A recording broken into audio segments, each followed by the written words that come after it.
नमस्ते सदावत्सले मातृभूमि। किसान मूवमेंट के बारे में बहुत सारी खबरें हमारे समाज में चल रही हैं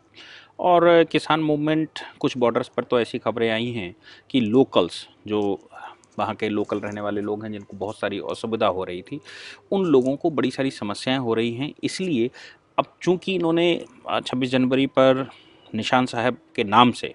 हालांकि वो निशान साहब का जो प्रोपेगेंडा किया जा रहा है वो निशान साहब वहाँ पर नहीं लगाए गए थे। अगर आप ओरिजिनल वीडियो देखेंगे तो आपको दिखाई दे जाएगा कि वो पीला झंडा खालिस्तानियों वाला है जो खालिस्तान मूवमेंट चलाने वाले लोग हैं।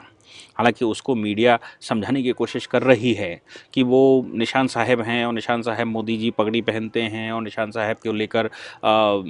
लाल किले पर और वो परेड में वो बनाकर चलते हैं और वहाँ सभी लोग लगाते हैं और मोदी जी ने कई बार लगाया है, बीजेपी वाले कई बार लगाते हैं या बहुत सारे प्रधानमंत्री उसको लगाकर घूमते हैं। ऐसी बहुत सारी चर्चाएं समाज में भेजने का प्रयास किया गया ताकि लोगों को डाइल्यूट किया जा सके कि वो खालिस्तानी मूवमेंट नहीं था, वो निशान साहब था जो सिखों का अपना धार्मिक झंडा है। हकीकत यह है कि वो निशान साहब तो कुछ जगह पर वो लगाए निशान साहब लिए हुए थे, लेकिन जो मेन झंडा था, मेन ध्वज है लाल किले का, वहाँ पर उन्होंने वो पीला झंडा लगाया था जो कि वो झंडा ख़ास तौर से खालिस्तानी मूवमेंट का परिचायक है। खैर, इस विवाद में न पड़कर सिंधु बॉर्डर पर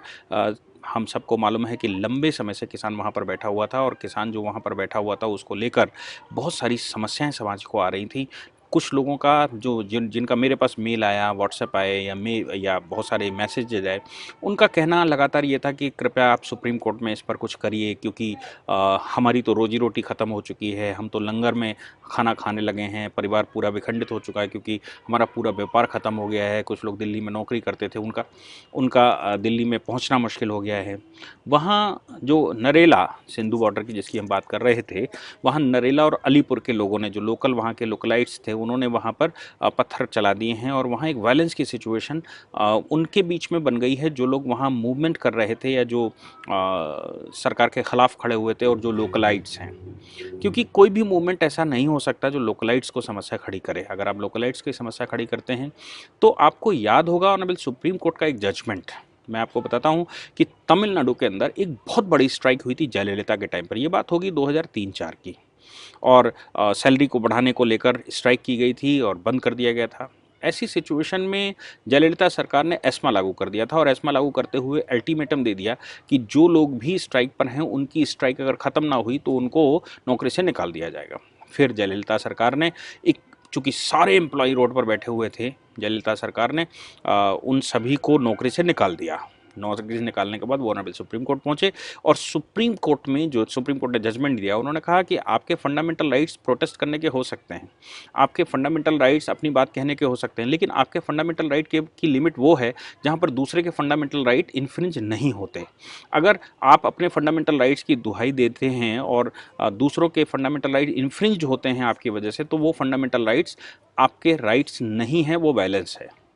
अब निशान ये किसान मूवमेंट को लेकर भी कुछ ऐसे ही कहा जा सकता है कि आप अगर सिंघू बॉर्डर पर बैठे हुए हैं और हरियाणा से रोज़ जो लोग नौकरी करने के लिए यहाँ आते हैं, या अलीपुर और नरेला और उधर के इलाकों से जो लोग काम करने के लिए आते हैं या जिनके व्यापार वहाँ से चलते हैं, चूँकि वो इंडस्ट्रियल एरिया है तो फैक्ट्रियाँ बंद हैं, किराया तो चल ही रहा है, लेबर वहाँ पर बैठी हुई है, उनके भी फंडामेंटल राइट हैं। आपने रोड बंद करके रखी है तो उनके फंडामेंटल राइट्स का नो डाउट वायलेशन होता है। और प्रोटेस्ट की बात जहाँ तक आती है, एक पार्टिकुलर स्थान, सुप्रीम कोर्ट भी कई बार कह चुका है कि पार्टिकुलर स्थान पर आप अपना प्रोटेस्ट कर सकते हैं। प्रोटेस्ट करने का राइट का मतलब ये नहीं है कि आप जाएंगे और लाल किले पर प्रोटेस्ट करेंगे। प्रोटेस्ट करने का मतलब ये बिल्कुल भी नहीं है कि आप जाएंगे और संसद भवन में प्रोटेस्ट करेंगे। आप अपना प्रोटेस्ट करिए। और ये सिस्टम जब सरकार कानून बनाती है, केंद्र की सरकार जब कानून बनाती है वो पूरे देश के लिए बनाती है, वो हरियाणा और पंजाब के लिए कानून नहीं बनाती। पंजाब और हरियाणा के लिए जिसको कानून बनाना है वो स्टेट गवर्नमेंट्स हैं, वो अपने हिसाब से कानून बनाएंगे। लेकिन सेंट्रल गवर्नमेंट जब कानून बनाएगी तो किसान, पूरे देश के किसान उसके ध्यान में होंगे। ऐसा ना हो कि दो स्टेटों के किसान उस पर लाभ ज़्यादा ले रहे हों और बाकी स्टेटों के किसान उस पर लाभ न ले पा रहे हों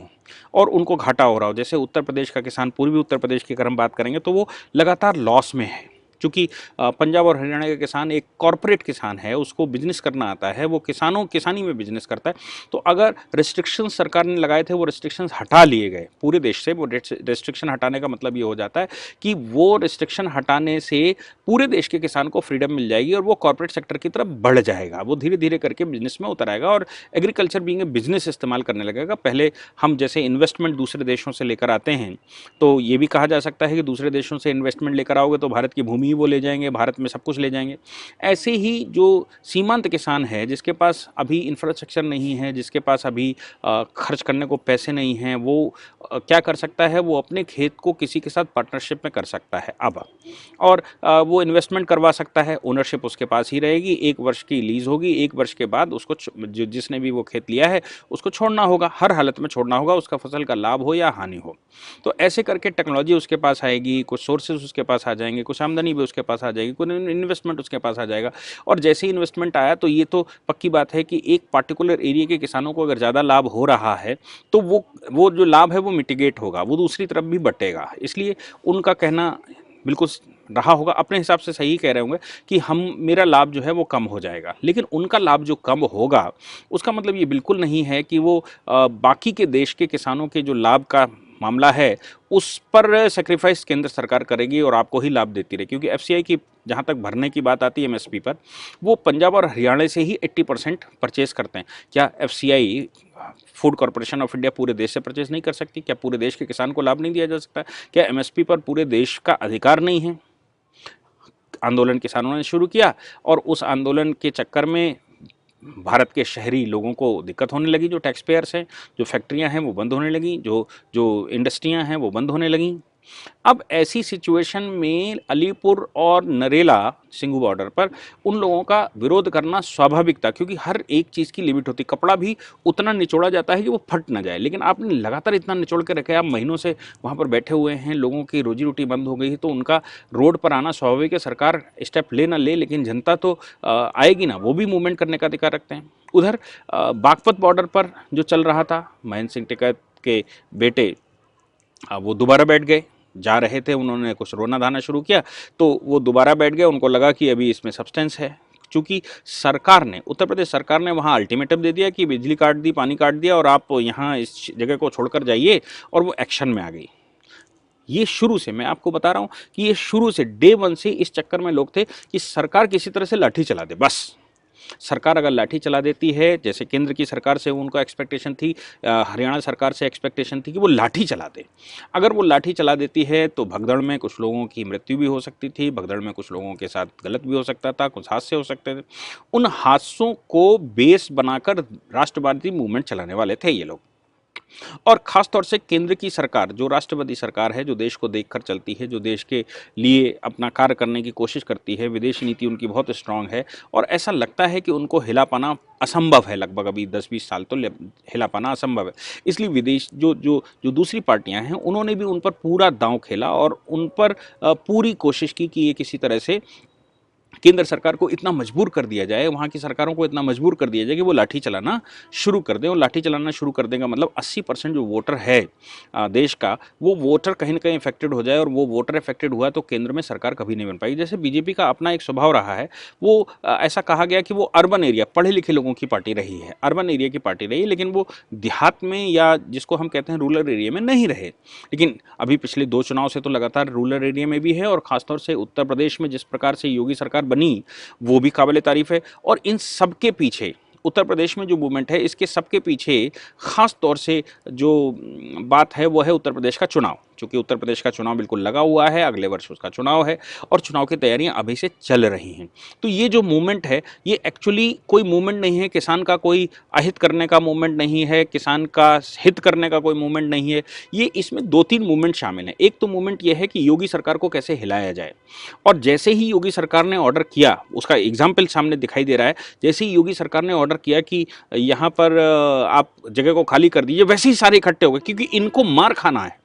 और मार खाना मतलब इनको लाठी चलवाना है। लाठी चलाने का मतलब हो गया कि अब इनका मूवमेंट सफल हो जाएगा। और केंद्र की सरकार अभी तक लाठी चला नहीं रही थी, राज्य की सरकार भी अभी तक लाठी नहीं चला रही थी, तो इनको लग रहा था कि नहीं, धीरे धीरे खसकना शुरू हो गया था कि अब कुछ इसमें मिलना नहीं है, और लाठी जब तक नहीं चलेगी, मार जब तक नहीं पड़ेगी, दो चार मरेंगे नहीं, तब तक हमारा कोई समस्या का समाधान नहीं होने वाला। योगी सरकार ने जैसे आह्वान किया तो इनको लगा कि अब लाठी चलने का गुंजाइश है और अब लाठी चलाई जा सकती है। उत्तर प्रदेश सरकार को बदनाम किया जा सकता है, देश की सरकार को बदनाम किया जा सकता है, और ये राष्ट्रपति सरकार को कटघरे में खड़ा किया जा सकता है। इसलिए उस पहले मूवमेंट जब शुरू हुआ तो खालिस्तानी उसमें आ गए, उसमें कम्युनिस्ट आ गए, उसमें कांग्रेस आ गई, उसमें समाजवादी पार्टी और सभी शामिल हो गए। और बाद में अभी जो उत्तर प्रदेश में 2 दिन से चल रहा है, जब योगी सरकार ने इस तरह का ऑर्डर किया है, तो उत्तर प्रदेश सरकार ने जैसे ही ऑर्डर किया वैसे ही ये सारे इसमें इन्वॉल्व हो गए, क्योंकि इनको लगा कि अब योगी जी एक्शन में आ गए, इनका धैर्य टूट गया है। जैसे एक बैट्समैन होता है ना, गेम खेल रहा होता है तो वो टुक टुक टुक टुक करके खेलता है, और जैसे ही वो थोड़ा सा आगे बढ़ना शुरू करता है तो फिर बॉलर समझने लगता है कि अब इसको शॉर्ट पिच डालनी है, कि इसको अब कैसी बॉल डालनी है ताकि ये कैच पकड़ा दे, क्योंकि अब ये खेलना शुरू कर दिया। वैसे ही अब इन लोगों ने, जो तथाकथित किसान हैं, इनको राकेश टिकैत वगैरह को लगा कि नहीं, उत्तर प्रदेश सरकार अब एक्शन में आ रही है, और एक्शन में आने का मतलब हो गया कि अब ये लाठी चलाएगी, और ये लाठी चलाएगी तो कुछ ना कुछ गलती कर जाएगी, और जैसे ही गलती करेगी वैसे ही हमारे लिए ये मैच विनिंग की सिचुएशन बन जाएगी। तो एक्चुअली ये है कि ये कोई किसान मूवमेंट नहीं है, ये जो मूवमेंट है वो सारा का सारा पॉलिटिकल मूवमेंट है। चूंकि राकेश टिकैत भी 3 बार चुनाव लड़ चुके हैं और इसमें पॉलिटिकल पार्टियां सारी इन्वॉल्व हैं, तो इन सबका मंशा एक है कि किसी तरह से सरकार को कैसे हिलाया जाए, और केंद्र की सरकार और राज्य की सरकार, जहां जहां बीजेपी की सरकारें हैं, वहां कैसे इनको डिस्टर्ब किया जाए। बिल पार्लियामेंट से पास हुआ, और बिल कोर्ट में केस है, कोर्ट ने उसको सस्पेंड भी कर दिया है, फिर भी इनका पेट इसलिए नहीं भरने वाला क्योंकि ये कुछ गलत को सही करने नहीं जा रहे थे, ये सही को गलत करना चाहते हैं, और सही को गलत करके सरकार को हिलाना चाहते हैं। या तो किसान को कोई लाभ ना मिले, और या फिर किसान को अगर लाभ मिले